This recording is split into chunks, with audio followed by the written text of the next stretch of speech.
Vamos lá? Nós vamos então hoje iniciando aqui o nosso estudo do livro Pinga Fogo com Chico Xavier. Nós vamos dar continuidade ao tema Homem, Mulher e Reencarnação. Essa é a nossa segunda parte. Lembrando que esse é o título desse capítulo, mas as perguntas que compõem essa sessão são perguntas variadas, perguntas de outros temas, né? Então a gente vai seguir aqui com esse capítulo para finalizar. E o próximo trata das crianças de tubo de ensaio.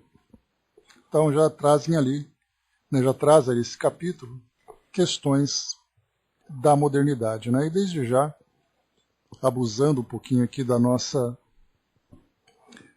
privilégio, né, de termos os amigos do plano espiritual, né, se possível, termos um depoimento, um esclarecimento melhor sobre o tema que a gente vai tratar aqui a respeito de cremação, né, que é um tema que eu separei para vocês aqui várias fontes que vão ilustrar para nós, né, esse tema, vão trazer um esclarecimento maior e tentaremos, dentro do possível, aqui extrair o melhor aprendizado que for possível para nós.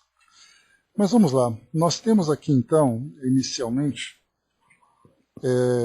nesse capítulo, nós temos duas perguntas para finalizarmos, né? Nós vimos aqui então no nosso encontro anterior a última questão quando um advogado participando do Pinga Fogo perguntou a respeito das condições de líderes mundiais como Kennedy, De Gaulle, Stalin, Churchill, como eles estariam no plano espiritual. Bom dia, Flávio.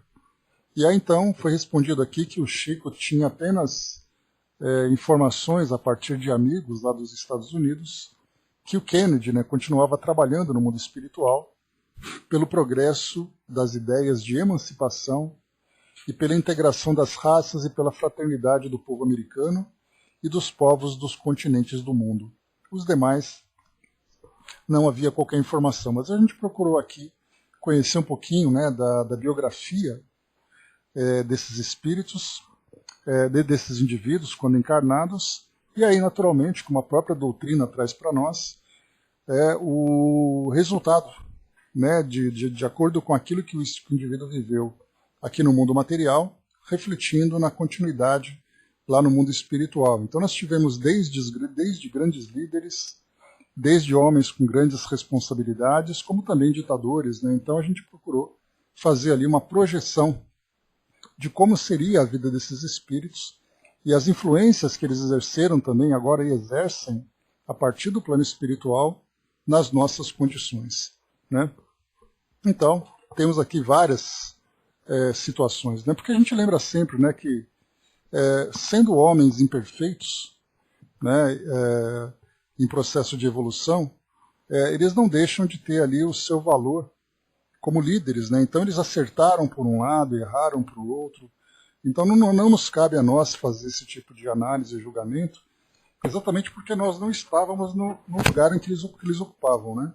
Dentro daquele contexto, dentro daquela mentalidade, dentro daquela tendência. De um modo geral, foi apresentado isso porque, como foi em 1971 que esse programa foi ao ar, esses nomes eram muito presentes, né? Stalin, Churchill, De Gaulle, Kennedy, todos eles ali viviam naquela década de 60, começo da década de 70, então é muito natural que essa pergunta tenha surgido, né? José Roberto, bom dia. Depois nós falamos aqui também sobre, deixa eu ver aqui, não, agora nós vamos entrar. Então aqui, Almir Guimarães, que é o apresentador do programa, ele continua com as perguntas que foram enviadas ao Chico, né? Então foi colocado aqui, Benedito Alves de Oliveira, Rua Almirante de Noronha, 465, pergunta. Chico sofre de uma das vistas. Qual a razão de não ter sido operado pelo Arigó? Não tem fé ou não houve oportunidade? Que é uma pergunta bastante válida, né? Porque ao estudarmos a relação do Chico com o plano espiritual, principalmente com muitos espíritos, né, que estão ali reconhecidos pela elevação, pela sabedoria, né? Ele tendo essa relação, por que ele sofria com esse problema da visão? Bom dia, Marião. A resposta, então, o problema é que, certa feita, o Dr. Fritz conversando conosco depois de uma reunião, lembrando que o Dr. Fritz é o espírito, José Arigó na época era um médium, né? Então o Chico conversando com o espírito. Então o Dr. Fritz disse: Chico, você não admita que as operações mediúnicas se verifiquem simplesmente como privilégio. Quando vocês dormem na Terra, quando se entregam à hipnose do sono, são inúmeros os benfeitores espirituais que trabalham e operam socorro cirúrgico ou socorro de outra natureza em favor de todos, seja no mundo orgânico, seja no campo mental. Então essa foi a colocação, na verdade ela vale para nós como uma citação valiosa quando nós pensamos, né, nos trabalhos que são feitos em que nós vamos até algumas instituições em busca de cirurgias, de tratamentos, né? Então nós precisamos, nesse caso, quando existem cirurgias espirituais que afetam diretamente o corpo físico, como nós vemos, né? Muitas vezes cirurgias com cortes, cirurgias com o uso de substâncias e tudo mais, nós precisamos ver para crer, né? É a história de São Tomé. Mas o fato dessas instituições realizarem essas cirurgias não significa que nós estamos desamparados. Porque até lembra, né, o professor Severino Celestino, ele dizia assim, né, não pensemos nós espíritas que o plano espiritual precisava de nós, como encarnados e como instituição, para fazer aquilo que cabe a eles. Eles sempre trabalharam desde o início dos tempos. Né? Então, a ideia que nós temos, mesmo assim, Tico-Teco, mesmo com situações tão contundentes, tão claras, mesmo assim, muitas pessoas, a maioria, ainda tem essa dificuldade para poder fortalecer as suas crenças, né? Fortalecer a sua fé. Então, o professor Severino ele dizia que desde os tempos mais antigos, do início dos tempos, os espíritos estão trabalhando. Mas aí nós imaginamos, né, que a partir do momento em que surgiu a doutrina espírita, lá em 57 com Kardec, aí sim que o plano espiritual teve a sorte de termos nós, né, de terem nós como encarnados para poder ajudar. Né? E na verdade não, sempre atuaram. E essa colocação aqui do Chico, trazendo para nós aqui as orientações do Dr. Fritz, fala exatamente sobre isso. Enquanto nós dormimos, enquanto nós estamos nas nossas atividades, né, enquanto nós estamos até mesmo presente, né, nos ambientes onde nós professamos a nossa fé, os espíritos estão atuando conosco ali o tempo todo, de uma forma e de outra, seja para nos ajudar aqui na reorganização do nosso corpo físico, seja trabalhando no nosso campo mental. Então, mas aí a gente lembra sempre que os espíritos atuam dentro de um limite, de acordo com a necessidade de cada encarnado, de acordo com a limitação que eles têm. Mas depois o Chico coloca, quanto ao meu caso ocular, que não foi operável desde o princípio, quando a doença se manifestou, eu creio que esse problema foi uma bênção para que eu pudesse me manter mais ou menos relativamente sem ferir os interesses dos bons espíritos durante esses anos da mediunidade. Se eu sair do dever, eu sofro muito com os olhos. Então estou como um animal, que não posso me afastar dos donos, né? Então o Chico coloca aqui esse depoimento dele, claro, né, que nós não sabemos qual é a causa. Não adianta a gente querer fazer especulações a esse respeito, de tentar imaginar por que ele veio com essa dificuldade. O depoimento dele é exatamente isso. Era uma necessidade que ele tinha que vivenciar, era uma experiência pessoal, e isso trazia para ele como se fosse um cabresto de fato, e nós já vimos muitas pessoas que trazem a faculdade mediúnica como um cabresto, porque se ela se aventura aí nos prazeres do mundo, digamos assim, certamente ela sofrerá com a mediunidade desequilibrada e com as companhias espirituais que vão utilizar essa mediunidade para fazer da vida dela um verdadeiro tormento. Então cada um tem ali a sua limitação. Alguns têm limitações físicas, outros têm limitações sociais, outros têm limitações no campo da mediunidade, limitações espirituais, dentre outras tantas. Cada um de acordo com a sua necessidade. E mais uma vez, né, a gente já falou sobre isso, embora os espíritos tenham trazido através do Chico algumas orientações a respeito de expiações que se retratam através de experiências físicas que nós vivenciamos relacionadas com uma situação do passado, Por exemplo, alguém que desencarnou através do suicídio, de determinada forma. Na sua existência atual, ele traz uma sequela. Outra pessoa cometeu tal equívoco, ele vem com uma consequência correspondente. Então não existe uma tabela dizendo que se você fez tal coisa, você vai sofrer tal coisa. Aí nós temos ali uma série de atenuantes e agravantes que vão ali considerar a história de cada indivíduo para vivenciar aquela situação. Então no caso, por exemplo, um caso bastante presente, que nós tivemos, né, coisa de 2, 3 anos aqui no Brasil, a respeito do Zika vírus, lá no Nordeste, onde nós tivemos tantas e tantas famílias sendo afetadas, né, trazendo crianças com microcefalia. Certamente aquelas famílias estão ali, né, foram comprometidas nessa existência, aqueles espíritos estão comprometidos com essa limitação física, porque é uma deformidade que não tem regeneração, a não ser ali o trabalho de reabilitação, tanto quanto possível para aquelas crianças e aquelas famílias tenham ali uma condição favorável, mínima, para que elas possam ter uma vida digna, uma vida que elas possam se desenvolver e tudo mais. Então, nesse caso, nós encontramos ali milhares de crianças que viveram aquela situação. Seria um equívoco muito grande da nossa parte se nós imaginássemos que todas elas estavam vivendo uma expiação coletiva pelo fato de todas terem praticado o mesmo equívoco. Ali cada espírito tem a sua história. A mesma coisa acontece com as guerras, quer dizer que todas as pessoas que desencarnaram vítimas das guerras foram combatentes no passado? Também não. Enfim, nós temos ali então cada espírito, né? Nós vemos ali a ponta da experiência, que é aquilo que se mostra para nós, mas desconhecemos completamente a história de cada indivíduo para saber exatamente lá da origem de tudo isso. Né? Então Chico coloca primeiro que não existe privilégio. Não é porque você é um médium bem relacionado que você não tem as suas necessidades, as suas limitações e a sua história. Segundo, que os espíritos estão ali sempre presentes, atuando de uma forma patente através dessas intervenções que nós vemos no mundo, ou de uma forma silenciosa para nós, atuando, né, no momento de desdobramento espiritual, ou mesmo quando nós estamos aqui. Quando nós estamos aqui, né, em estado de vigília nas nossas atividades, no nosso trabalho. Os espíritos estão presentes trabalhando. Uma imagem que me chama bastante atenção, que me vem assim à mente, quando fala sobre essa intervenção dos espíritos. Me dá um ok, pessoal, no cenário de texto, por favor? Ok, obrigado. Então, uma imagem que me vem assim, quando se fala sobre a influência dos espíritos, é o filme Cidade dos Anjos. Vocês devem se lembrar, né?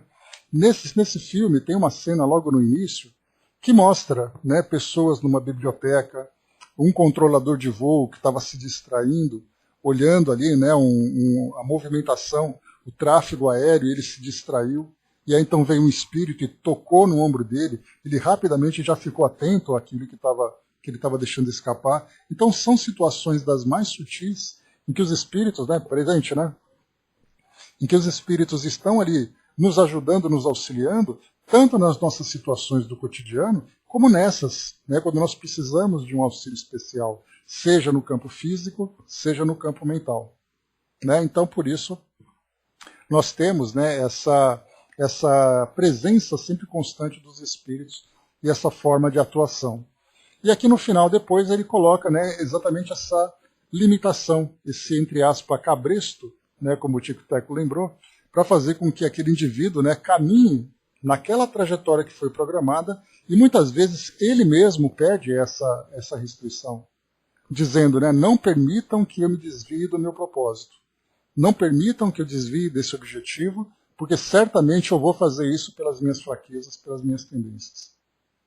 Então nós escolhemos o projeto com a colaboração do plano espiritual, e escolhemos também nesse caso, né, a forma que nós seremos guiados nesse caminho.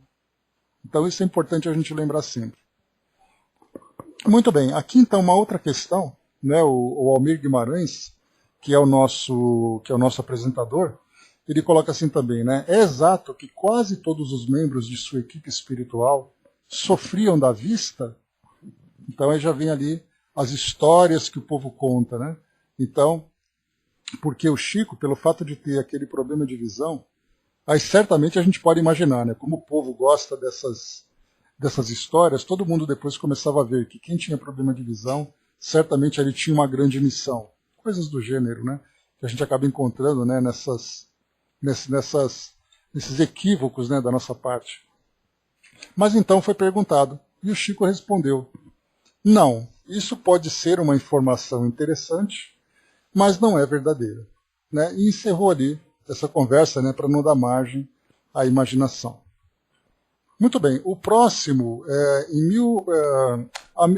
Almir Guimarães, novamente traz agora uma outra pergunta. O senhor Eloy Fernandes, da Rua Iguape, número 6. A opinião de Chico Xavier sobre a cremação de corpos que será implantada no Brasil. Então, primeiro vamos aqui fundamentar essa questão para a gente tratar da cremação. Né? Separei para vocês aqui.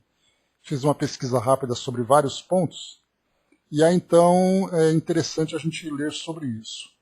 Eu separei aqui um documento que ele é do Senado Federal, um projeto de lei de 2011, e coloca o seguinte: altera a lei número 6.015, de 31 de dezembro de 73, que dispõe sobre os registros públicos e dá outras providências a fim de aprimorar a disciplina relativa à cremação de cadáveres.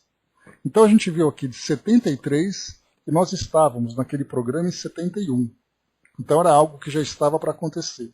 Ao mesmo tempo, tem aqui um documento, Lei 7.017, 19 de abril de 67, aqui de São Paulo, né, institui a prática de cremação de cadáveres e incineração de restos mortais no município e dá outras providências.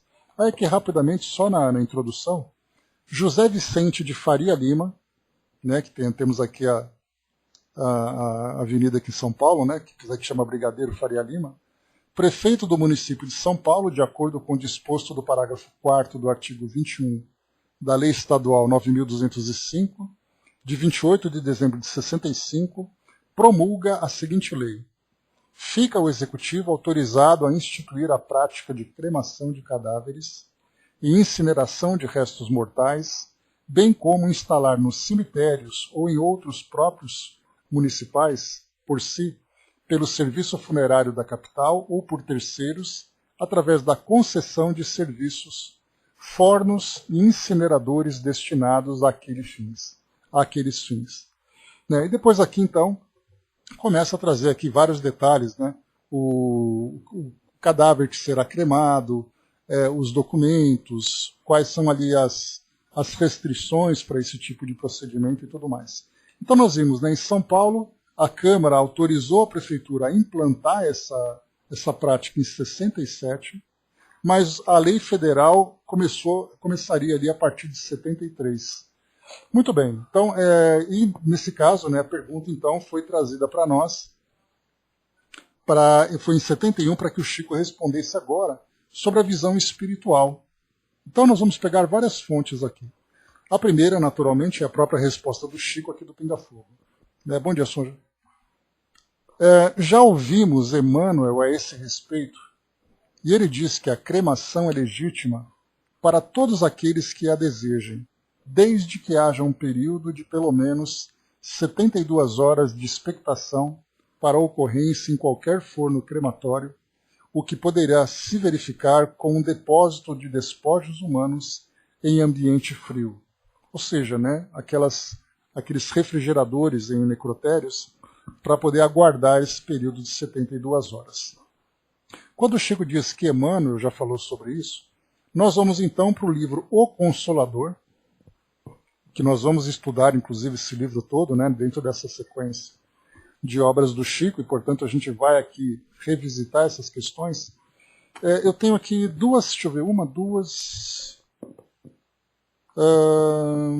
três questões aqui para a gente analisar. Então vamos na sequência. Questão 150. É possível que os espiritistas venham a sofrer perturbações depois da morte? Então isso para um espírita, né? A morte não apresenta perturbações à consciência reta e ao coração amante da verdade e do amor dos que viveram na terra, tão somente para o cultivo da prática do bem, nas suas variadas formas e dentro das mais diversas crenças. Então, o coração amante da verdade e do amor. Isso já traz, então, uma paz de consciência. Que o espiritista cristão, só para lembrar, né, Kardec colocou essa expressão espírita ou espiritista lá na introdução do Livro dos Espíritos, dizendo que seria ali, né, são adjetivos para identificar aquele que segue a filosofia espírita, né? Que o espiritista cristão não considere o seu título de aprendiz de Jesus como um simples rótulo, ponderando a exortação evangélica. Muito se pedirá a quem muito recebeu, preparando-se nos conhecimentos e nas obras do bem, dentro das experiências do mundo para a sua vida futura, quando a noite do túmulo houver descerrado aos seus olhos espirituais a visão da verdade, em marcha para as realizações da vida imortal. Então aqui, a princípio, fala, né, que aqueles que são os adeptos da doutrina espírita, através do estudo, ou seja, do conhecimento, e das obras do bem. Esses são os ingredientes para trazer essa paz de consciência. Na 151, o espírito desencarnado pode sofrer com a cremação dos elementos cadavéricos?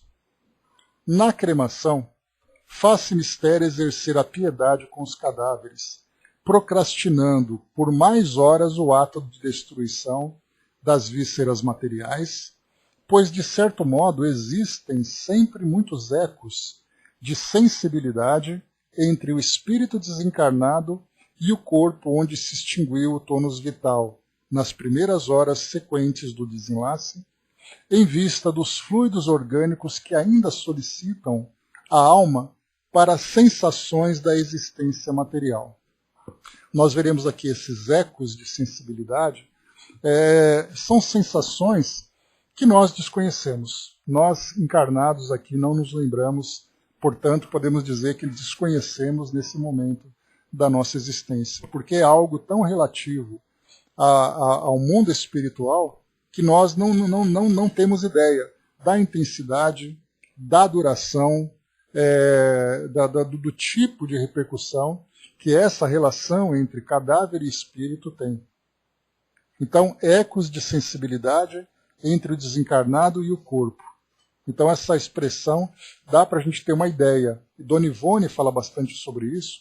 Ela usa a expressão repercussão do corpo físico sobre o espírito, no caso dos suicidas.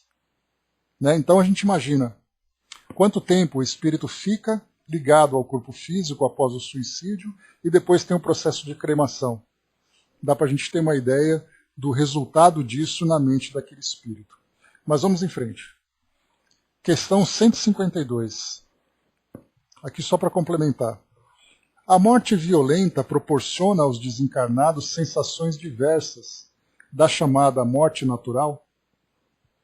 O desencarnado por acidentes, os casos fulminantes de desprendimento, proporcionam sensações muito dolorosas à alma desencarnada, em vista da situação de surpresa ante os acontecimentos supremos e irremediáveis.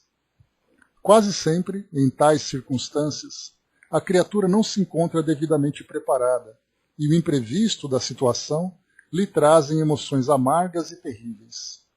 Entretanto, essas surpresas tristes não se verificam para as almas no caso das enfermidades dolorosas e prolongadas, em que o coração e o raciocínio se tocam das luzes das meditações sadias, observando as ilusões e os prejuízos do excessivo apego à terra, sendo justo considerarmos a utilidade e a necessidade das dores físicas, nesse particular, porquanto somente com o seu concurso precioso pode o homem alijar o fardo das suas impressões nocivas do mundo, para penetrar tranquilamente os umbrais da vida do infinito.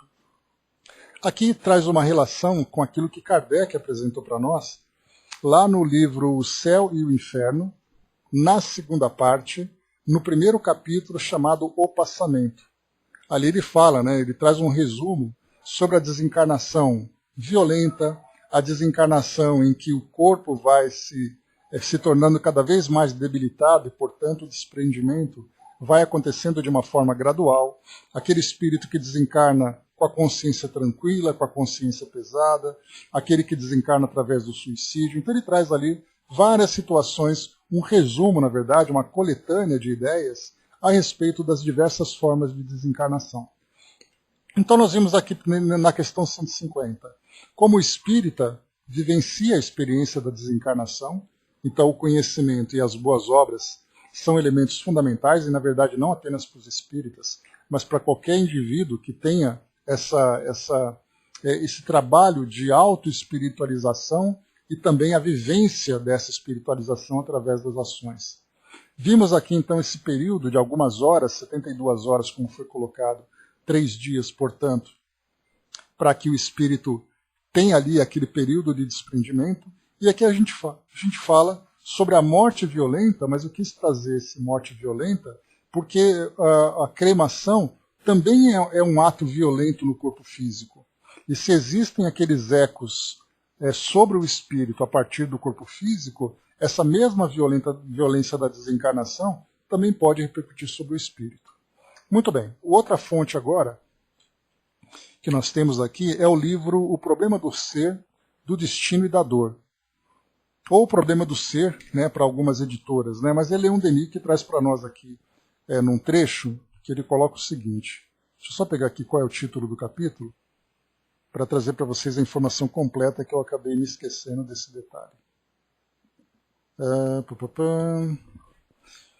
É o capítulo intitulado A Morte, capítulo número 10. Então, aqui na página 145, nessa edição, nessa versão digital que eu tenho, ele diz assim: o aparato de que se cercam as inumações é o enterro, como a gente diz popularmente, né? Lembrando que existem várias formas, né, de sepultar um indivíduo. Existem ali alguns países, né, no caso, por exemplo, os Estados Unidos, que tem ali um processo químico de diluição do corpo. Então você tem, nesse caso, a diluição, você tem a inumação, você tem a cremação, são os 3 mais conhecidos, né? Então, o aparato de que se cercam as inumações deixa uma impressão não menos penosa na lembrança dos assistentes, aqueles que assistem a um sepultamento de um ente querido, né?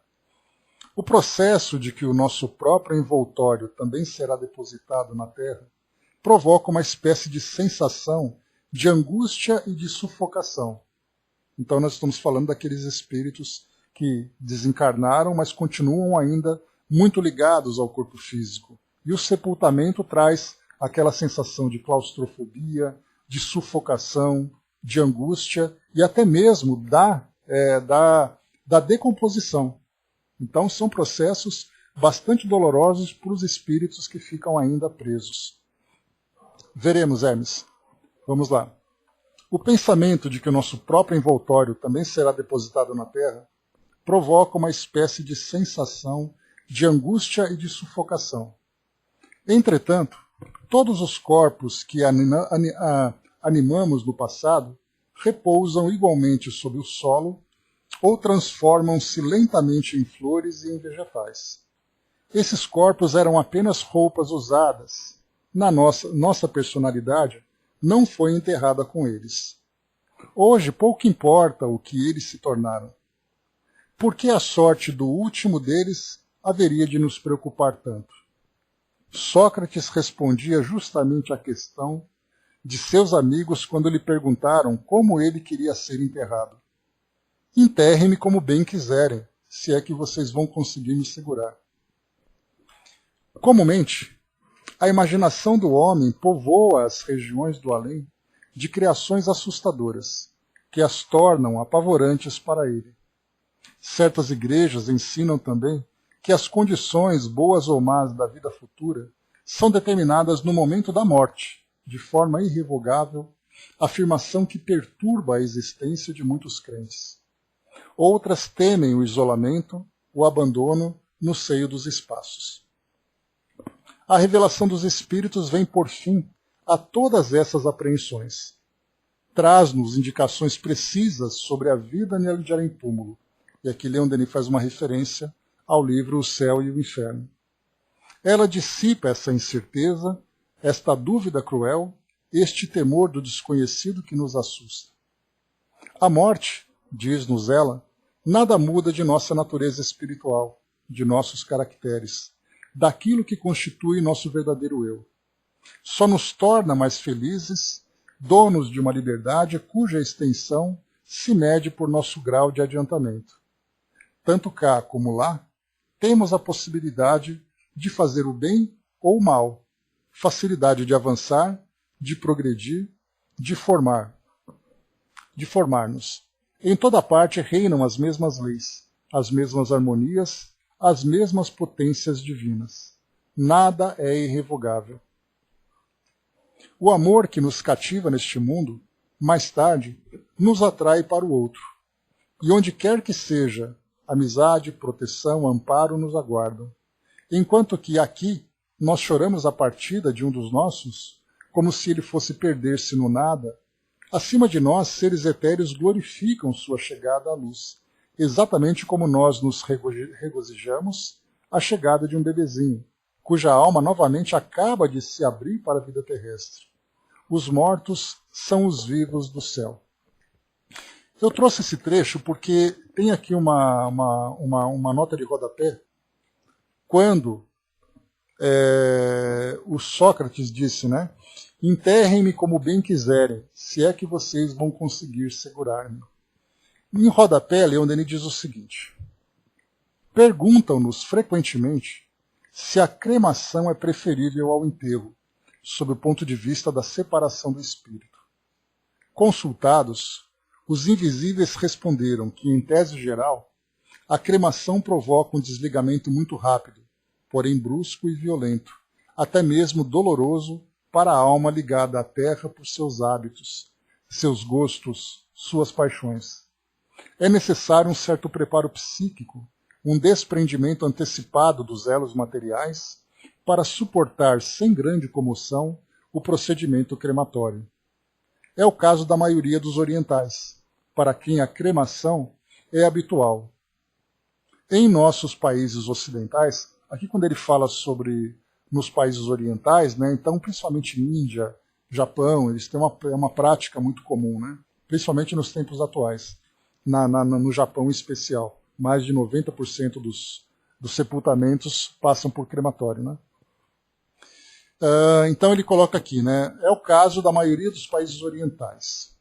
Em nossos países ocidentais, onde o homem psíquico é pouco desenvolvido, pouco preparado para a morte, o enterramento deve ser preferido, pois proporciona aos indivíduos ligados à matéria uma separação lenta e gradual do espírito deixando o corpo. Ele deveria, no entanto, efetuar-se com muitas precauções.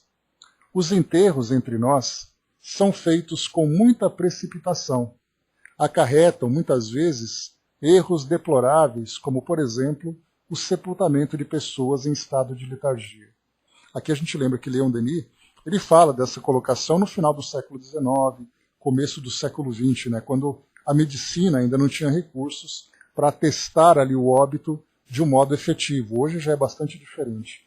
Pode acontecer, mas nós vemos isso quando em locais onde não há esse tipo de preparo, ou mesmo nas grandes cidades, quando existe ali aquela precipitação de uma pessoa que aparentemente está morta e por causa de um certo desleixo, de uma certa negligência de todos aqueles operadores desse processo, né, desde o médico até os institutos funerários e tudo mais, acabam negligenciando esses cuidados. Mas, de um modo geral, isso acontece principalmente no local onde você não tem estrutura, uma infraestrutura para poder atestar, né?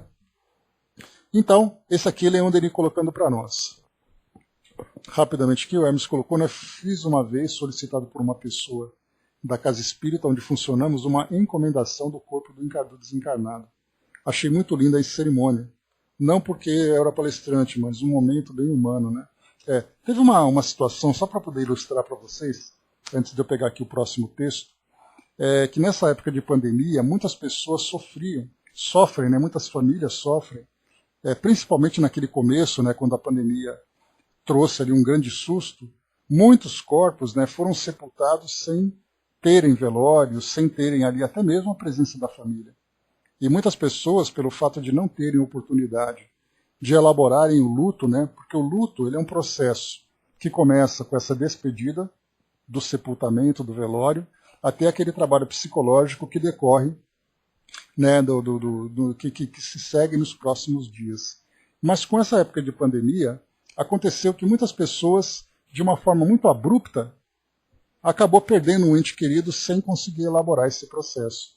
E aí comentei com vocês dela ontem, uma amiga que é mãe de santo de um centro de Umbanda, e ela então, ela comentou comigo, a gente estava conversando, e ela falou assim que uma das seguidoras, né, uma pessoa que era membro lá do terreiro onde ela frequentava, estava sofrendo muito, porque a mãe não foi sepultada, porque foi sepultada de uma forma muito rápida por causa da pandemia, e ela não conseguiu passar por esse processo. Então ela organizou lá no terreiro deles um velório, onde tinha caixões, onde tinha ali flores e tudo mais, e ali então vieram palavras e tal, e isso fez muito bem para ela.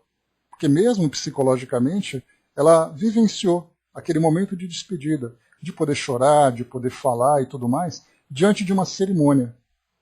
Então, mesmo que isso seja apenas ali uma encenação do velório, teve um efeito muito importante para ela.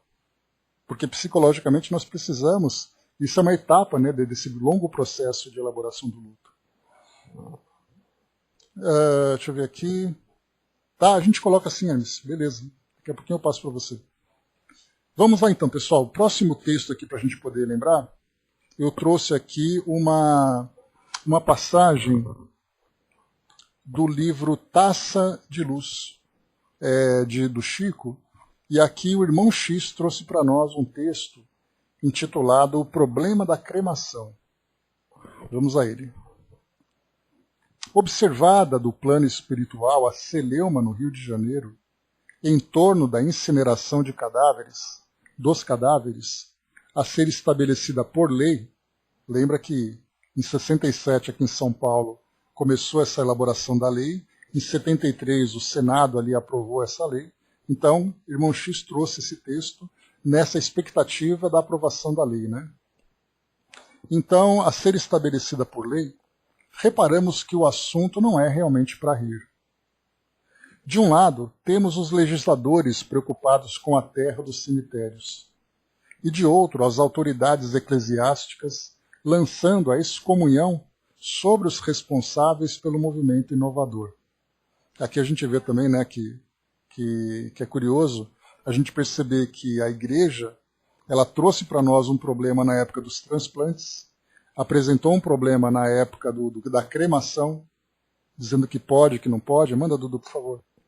Dizendo que pode ou que não pode, né? Então é algo assim que chama atenção. Vamos aqui então. Reinaldo, meu querido, um grande beijo para você, meu irmão. Né? Chegou para fazer uma visita para nós aqui. Vamos lá, olha só. Peço licença, não precisa pedir licença, é só entrar.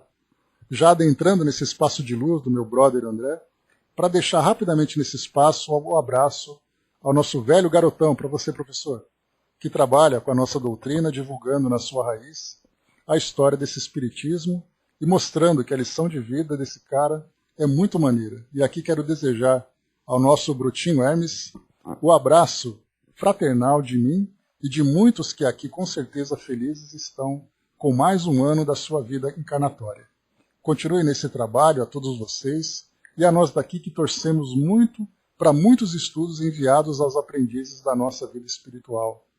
Manda ver nessas mesas de som e continue trazendo essa alegria que tu sempre nos mostrou. Vou nessa. Luz e paz, mano velho. Desculpa aí, André, abraço. Tá certo. Nem sempre posso chegar da forma que desejaria, mas nada como um choro para falar com os amigos. Isso aí, valeu, Rei. Beijo para você, meu querido. Tá aí, professor, chegando parabéns para você. Parabéns do mais alto, né? O Reinaldo, para quem não conhece, ele foi participante nosso, continua sendo participante nosso, amigo e brother do coração, que foi para o plano espiritual, dar continuidade no trabalho que ele fazia com a nossa doutrina, né? Então é isso aí, valeu. Então vamos lá. Então coloca para nós aqui, como eu comentava com vocês, as autoridades eclesiásticas lançando então excomunhão sobre os responsáveis pelo movimento inovador. Entre os atores da peça, vemos os defuntos de amanhã, sorridentes e bem-humorados, apreciando a punha que entre a igreja e a edilidade carioca. Aqueles como nós, que já atravessaram a garganta da sombra, seguem a novidade com apreensão das pessoas mais velhas à frente de um parque de crianças. Né? Ou seja, a imagem que irmão X traz para nós é que as crianças estão todas farreando ali, né? Todas brincando e farreando no parque de diversões, mas os pais estão apreensivos para que elas não se machuquem. Né? Então essa ideia de que os espíritos então observavam aquele momento de transição, né? Aquele momento de introdução desse processo de cremação nas nossas práticas, né? de sepultamento, então eles olhavam com apreensão, porque enquanto nós pensávamos, né, que a cremação vai ser ali a solução de todos os problemas, que todos ali então brincavam com esse novo processo, os espíritos vinham com apreensão. Vamos então entender por quê. O problema da cremação do corpo realmente deveria merecer mais demorado estudo nos gabinetes legislativos. Há muito caminho por andar, antes que o homem comum se beneficie com a verdadeira morte. A cessação dos movimentos do corpo nem sempre é o fim do expressivo transe. O túmulo é uma passagem especial, a cujas portas muitos dormem, por tempo indeterminado, criando forças para atravessá-la com o preciso valor. Essa frase eu achei ela bastante impactante, porque se o túmulo é aquela passagem especial, muitos espíritos ficam dormindo na porta dessa passagem. Eles não podem voltar, porque já desencarnaram, e não avançam para se libertarem desse processo, porque ficam ali ainda ligados ao corpo físico, seja diretamente vinculados ao corpo, seja à distância vinculados psiquicamente a ele. Morte não é libertar-se facilmente. Para quem varou a existência na Terra, entre abstinência e sacrifícios, a arte de dizer adeus é alguma coisa da felicidade ansiosamente saboreada pelo espírito. Mas para o comum dos mortais, então ele coloca em cima inicialmente, né? A abstinência e os sacrifícios são aqueles que abriram mão dos prazeres do mundo para viverem esse processo de espiritualização. Portanto, a desencarnação se dá de um modo muito mais fácil. Mas ele coloca aqui, né? Mas para o comum dos mortais, efeitos aos comes e bebes de cada dia, para os senhores da posse física, para os campeões do conforto material e para os exemplares felizes do prazer humano, na mocidade ou na madureza, a cadaverização não é processo de algumas horas. Demanda tempo, esforço, auxílio e boa vontade. Por trás da máscara mortuária, muitas vezes, esconde-se a alma inquieta e dolorida, sob estranhas indagações, na vigília torturada ou no sono repleto de angústia.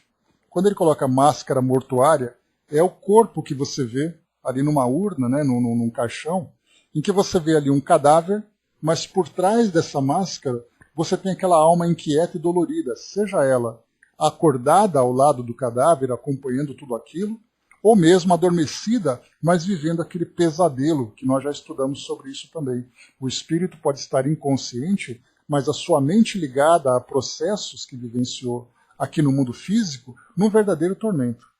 Então, o corpo em si não representa a realidade do espírito. Quantas vezes não, nós vimos naquele livro, Quem Tem Medo da Morte, de Richard Simonetti, que ele comentava o seguinte, né, que muitas vezes se comenta, aquela pessoa morreu como um passarinho, ele morreu dormindo, dando a ideia de que isso significa tranquilidade. Mas, na verdade, ninguém sabe qual é a realidade do indivíduo. Ou então pessoas que dizem, né, alguém arrumado ali num caixão, e vê assim aquela expressão de serenidade.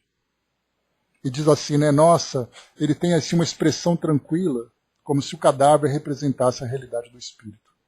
Né? Também não dá saltos, Tico-Teco, exatamente. Né? Então continua. Ele diz assim para nós, então não é um processo de algumas horas, pelo contrário é repleto de angústia. Para semelhantes viajores da grande jornada, a cremação imediata do comboio fisiológico será pesadelo terrível e doloroso. Eis porque, se pudéssemos, pediríamos tempo para os mortos. Se a lei divina fornece um prazo de 9 meses para que a alma possa nascer ou renascer no mundo com a dignidade necessária, e se a legislação humana já favorece os empregados com o benefício do aviso prévio, por que razão o morto deve ser reduzido a cinza com a carne ainda quente? Sabemos que há cadáveres dos quais, enquanto na terra, estimaríamos a urgente separação, enquanto que mal poderá fazer, entretanto, que mal poderá trazer aos vivos o defunto inofensivo sem qualquer personalidade nos cartórios. Não seria justo conferir algumas semanas de separação, de preparação e refazimento ao peregrino das sombras para a desistência voluntária dos enigmas que o afligem na retaguarda? Acreditamos que ainda existe bastante solo no Brasil e admitimos, por isso, que não necessitamos copiar costumes em pleno desacordo com a nossa feição espiritual. Meditando na pungente situação dos recém-desencarnados no Rio, observo quão longe vai o tempo em que os mortos eram embalados com a doce frase latina, resquicante in pace, né?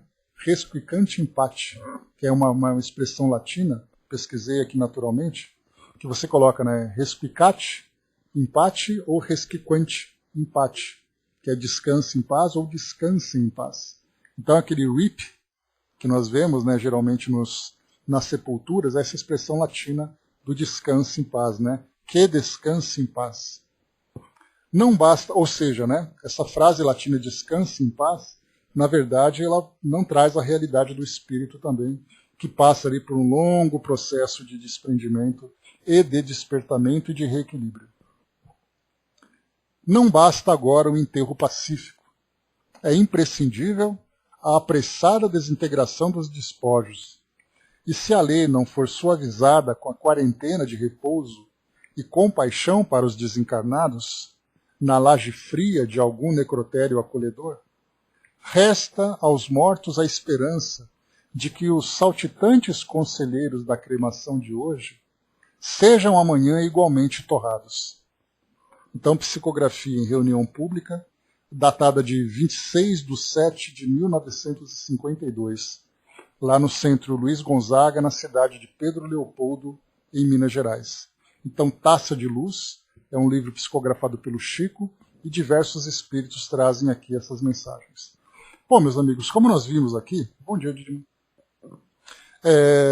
Como nós vimos aqui, o processo de cremação, mesmo nessas 72 horas que é recomendado por Emmanuel, ainda assim é um processo difícil, porque a grande maioria dos espíritos ainda trazem grande dificuldade pelo fato de não terem qualquer compreensão sobre essa realidade. Na verdade, até temem essa realidade.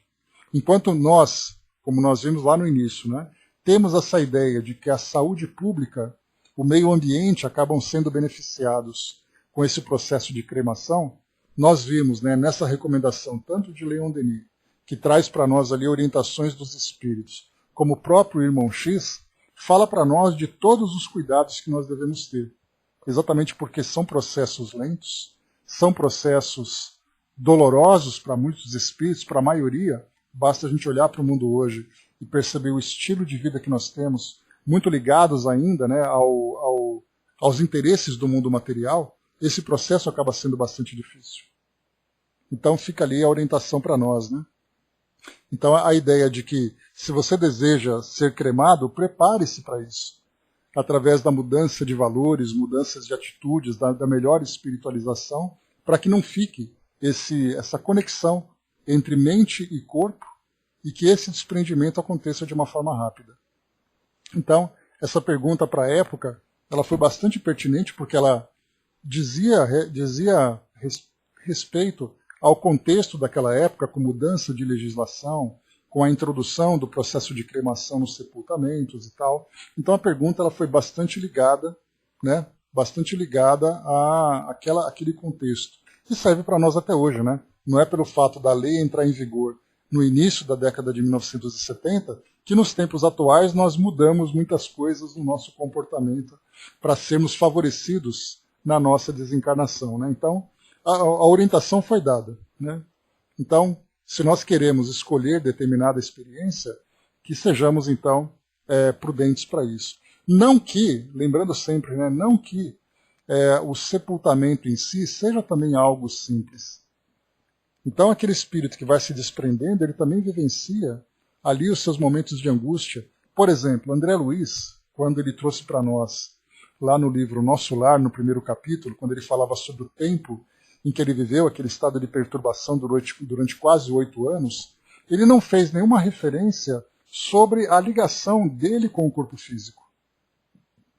Né? Ele simplesmente falava daquilo que ele estava vivenciando, mas a gente não tinha informações sobre aquela ligação. Enquanto que Camilo Cândido Botelho, no Memória de um Suicida, já falava, e naturalmente, né, porque esse é um assunto bastante ligado, né, ao tema suicídio, né, da decomposição do corpo, do sofrimento do espírito, da repercussão e tudo mais. Dona Ivone, inclusive, a gente já falou sobre isso. Ela comenta, né, que o suicida que se destroça, por exemplo, né, se jogando na linha férrea, coisa que acontecia bastante naquela época, né, então as pessoas ali, o trem para cima e para baixo, aquela Maria Fumaça para cima e para baixo, as pessoas pensavam simplesmente em se lançar. E aí então, né, destroçando o corpo físico, o perispírito sofria muito. E ela comentava exatamente isso, né? As dificuldades que é para esse espírito passar por esse processo de reabilitação, de reconstituição perispiritual, que na verdade é uma reconstituição psíquica, depois de ter vivido essa experiência.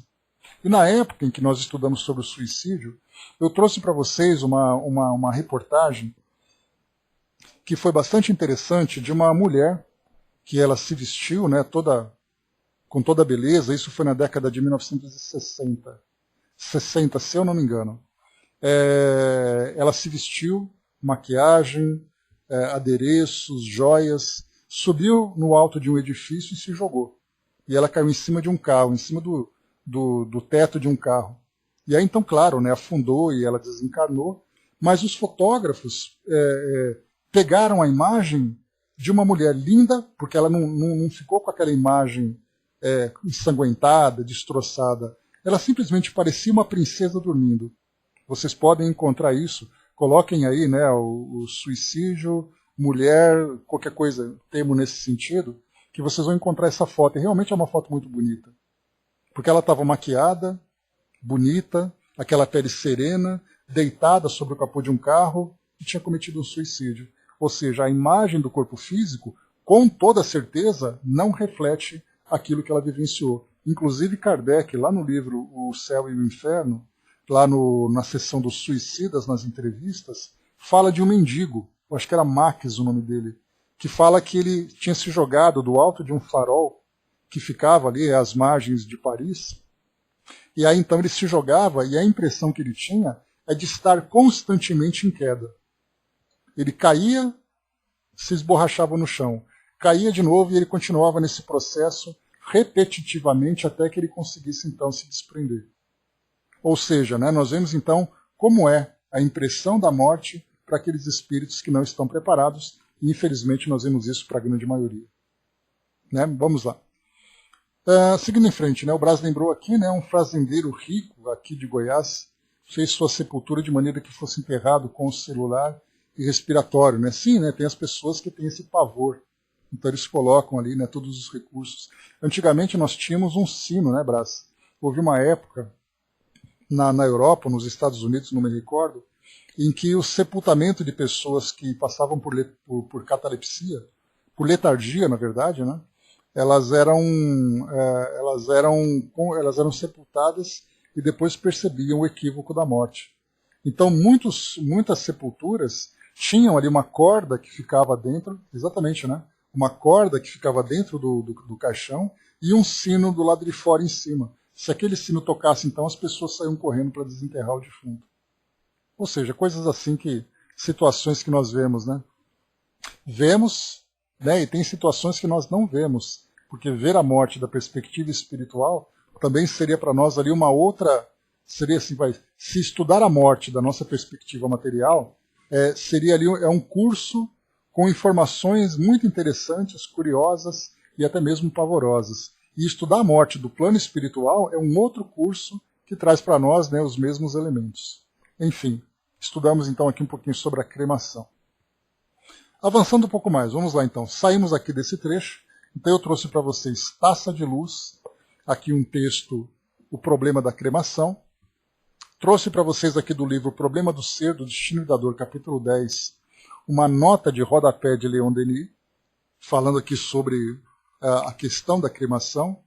Nós vimos aqui também no livro O Consolador, questões 150, 151 e 152, e mais aqui a resposta do Chico também sobre esse tema. Rendeu, né? Olha só quanta informação nós temos sobre isso, né? Isso faz com que a gente reflita. Não com a preocupação da morte, né? Porque o espírito que desencarna numa condição de perturbação, a forma como ele vai ser sepultado é o de menos, né? Porque o seu estado de espírito já traz ali todo o conteúdo para fazer com que ele sofra significativamente no plano espiritual. Bom, aqui nós temos agora então, mudando de capítulo, entrando nesse outro tema, as crianças do tubo de ensaio. Então mudamos rapidamente de tema aqui, viramos a página, trazendo para nós uma outra visão. Reale Júnior, jornalista, pergunta para o Chico: houve alguma coisa entre o senhor e José Arigó? Eu pergunto porque neste programa o senhor afirmou que conviveu com José Arigó de 54 a 56, e que depois dessa data se afastou dele e não tem mais condições de ajuizar suas qualidades mediúnicas. Isso aqui foi comentado lá no início do livro, né, numa pergunta que falava sobre as cirurgias espirituais. O que o afastou de Arigó? Apenas os quilômetros entre Congonhas do Campo e Uberaba? O Chico responde, ou seja, que, né, o Reale Júnior, como todo bom humano, né, deseja ali puxar alguma fofoca, alguma intriga, para saber a relação entre as pessoas, né? Então é aquela coisa bem comum que a gente vê hoje, né? Fulano comentou tal coisa sobre você, aí você responde, aí vira capa de jornal. Pois é, Tico-Teco, né? Então aqui Chico responde, justamente a distância, porque vindo para Uberaba, abraçamos uma tarefa em que o tempo se tornou para nós cada vez mais estreito, conquanto quiséssemos visitar pessoalmente José Arigó, e contanto o admirássemos muito, não foi mais possível dispor de tempo para uma visita, para uma troca de presença pessoal, só à distância. Então ele respondido, tirando ali, acabou com a fofoca, jogou água fria, né, para poder acalmar um pouco ali os ânimos. Saulo Gomes também era repórter, né, que acabou depois se tornando um grande trabalhador da doutrina, né? Pois é, jogo de intrigas. Como nossa oportunidade é rara, eu fujo até de uma sequência lógica de perguntas para deixar aos milhares de telespectadores uma palavra sobre um assunto muito profundo. Em recentes experiências, todos nós ouvimos falar de que cientistas pretendem iniciar um processo gerando uma criança em tubo de ensaio. Qual seria o destino da humanidade dentro da sua experiência no campo espiritual para os seres humanos que um dia a ciência, num tubo de ensaio, viesse colocar no nosso meio? Qual seria a forma interior dessa gente? Né? Então aqui mostra para nós, né, essa pergunta relacionada com a ciência, que também naquela época já começava a trazer para nós novidades, né? Só um pouquinho aqui, só fazer uma pesquisa rápida. Eu só quero ver aqui quando que foi o bebê de proveta, quando que começou. Só para trazer para nós um breve histórico. Está aqui, ó. No dia 25 de julho de 78, há exatos 40 anos, foi marcado por uma revolução foi marcado por uma revolução na medicina, o nascimento do primeiro bebê de proveta do mundo, Louise Brown, numa cidadezinha no interior da Inglaterra. De lá para cá, uma revolução ainda maior ganhou espaço, com grandes avanços diários. Estima-se que desde que a menininha inglesa veio ao mundo, mais de 8 milhões de pessoas tenham nascido por meio de fertilização in vitro, anunciou este mês a Sociedade Europeia de Reprodução Humana e Embriologia. Isso aqui é um artigo, né, de 2018, 40 anos do bebê de proveta. Então foi nesse tempo. E Saulo Gomes, lá em 71, já antecipava, então, essa informação. Rapidamente aqui, antes da gente entrar, a Angelina trouxe para nós, né, mensagem que chega para nós também. Muito obrigado pela colaboração aqui conosco. O conhecimento da doutrina dos espíritos, levada até vós da terra, ensina que o espírito é imortal, mas nem todos que estão aí compreendem sobre o assunto explanado. Se todos tivessem conhecimento, a cremação seria o ideal, até pela higiene. Por enquanto, necessário se faz compreender que no futuro poderá, quando for conhecido pela maioria, a forma mais adequada para utilizar o corpo físico.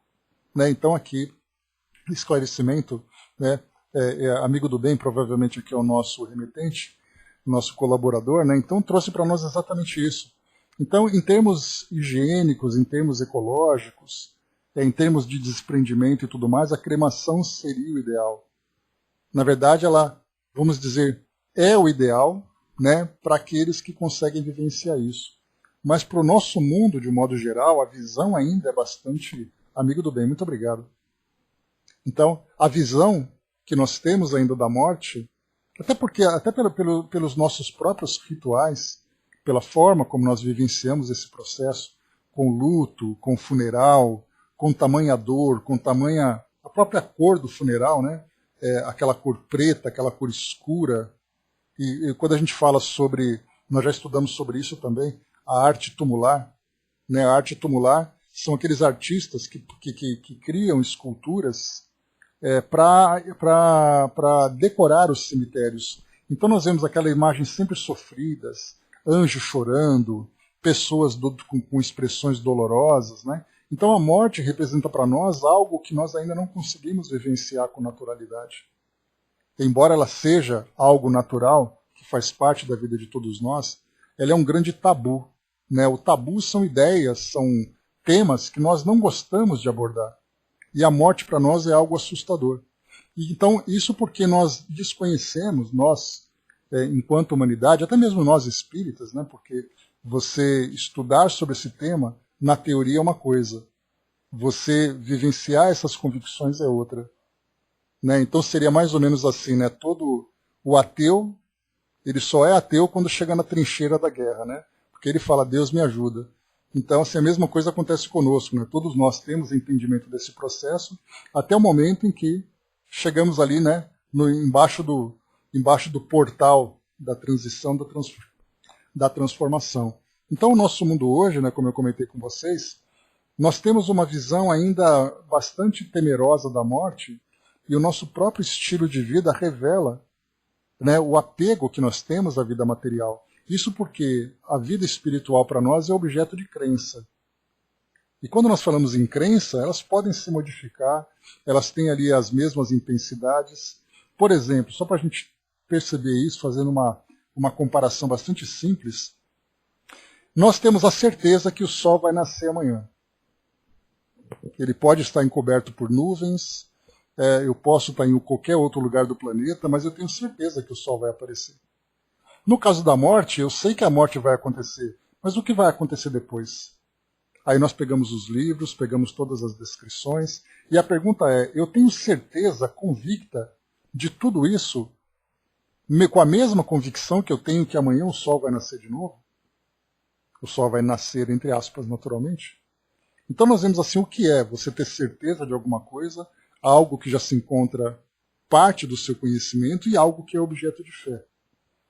Então a doutrina espírita, sem dúvida, com suas bases e também principalmente com esse canal de comunicação com o plano espiritual, que permite que nós tenhamos esse entendimento com tantos depoimentos, possamos entender ali tantos e tantos processos e tudo mais, isso vai nos proporcionando um conhecimento bastante amplo.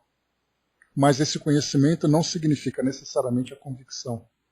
Então, se nós, que formamos uma minoria no mundo, temos essa dificuldade para transformar esse conhecimento em convicção, imaginemos o mundo todo, que a esmagadora maioria do mundo, que ignora sobre a vida no mundo espiritual. E vivencia a vida física como se fosse a única existência, ou seja, aquela expressão de viva a vida intensamente porque a vida é muito curta. Então nós concentramos toda a nossa energia, todos os nossos esforços, para aproveitar cada momento da nossa existência aqui no mundo físico. E aí então vem depois ali o processo de desencarnação, e nós somos pegos de surpresa. Mas a pergunta é, mas por que surpresa se esse é um fenômeno que atinge a todos nós? Pois exatamente porque nós não estamos preparados para isso, nós procuramos sempre fugir desse processo, fugir desse entendimento e ignoramos a continuidade que vem depois. Então, certamente, a cremação, como foi colocado aqui pelo nosso amigo, se todos tivessem conhecimento, a cremação seria o ideal. E esse conhecimento vem exatamente ali, né? Nem todos que estão aí, compreendem sobre o assunto explanado. Então, a doutrina espírita tem um papel fundamental para fazer com que esse processo de desencarnação seja natural. Até porque, se nós tivéssemos a mesma convicção da morte que nós temos da convicção do nascimento, sabendo ali que todo aquele processo de gestação que a gente vai acompanhando, todos os cuidados médicos, a criança que reencarna, depois a criança que nasce, e todos nós fazemos aquela festa, se tivéssemos essa mesma, víssemos com essa mesma naturalidade o processo de desencarnação, a continuidade para nós seria bastante diferente. Então eis aí, né, o ensinamento que chega para todos nós. Muito bem, né? O Brás colocou, né, a frase, se a morte, né, for descanso, prefiro viver cansado, né? Porque antigamente era assim, né? Descanse em paz. Né? Esse request in peace, empate, né? Request in paz. Risquact, paz, isso aí. Esse nome em latim, né? Então, assim, esse descanso em paz para nós é uma doce ilusão, que nós nos sentimos bem, né? Que descansa em paz, etc, etc. E nós então já conhecemos, né, a intensidade desse processo e também a própria continuidade da vida no plano espiritual. Meus amigos, então encerrando por aqui, eu comecei aqui esse nosso capítulo, essa nossa questão que fala, né, sobre o bebê de proveta,